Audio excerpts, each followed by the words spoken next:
తిరుప్పావైలోని రెండవ పాసురంలో ఆండాళ్ తల్లి వ్రతం చేసే విధానాన్ని, ఆచరించవలసిన నియమాలను చాలా చక్కగా వివరించింది.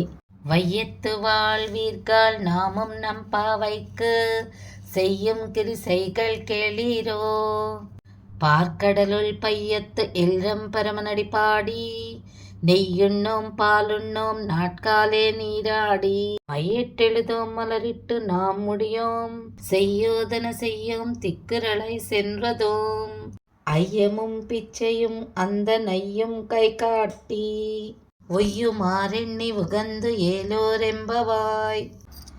ఈ లోకంలో సుఖంగా, సంతోషంగా, ఆనందంగా జీవించే వారలారా, మేము మా మార్గశీర్ష వ్రతం కోసం అనుసరించే నియమాలను వినండి.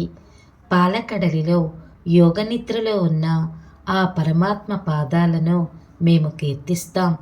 నెయ్యి, పాలు భుజించము. వేకువజామునే స్నానం చేస్తాం.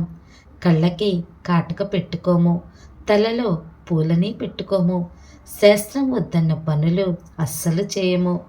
చెడ్డ మాటలు మాట్లాడము. మా శక్తి కొలది దాన ధర్మాలు చేస్తాము. ఇలా భగవంతుని స్మరిస్తూ ఈ వ్రతాన్ని మేము ఆచరిస్తాము అని ఆండాళ్ తల్లి చాలా చక్కగా వివరించింది.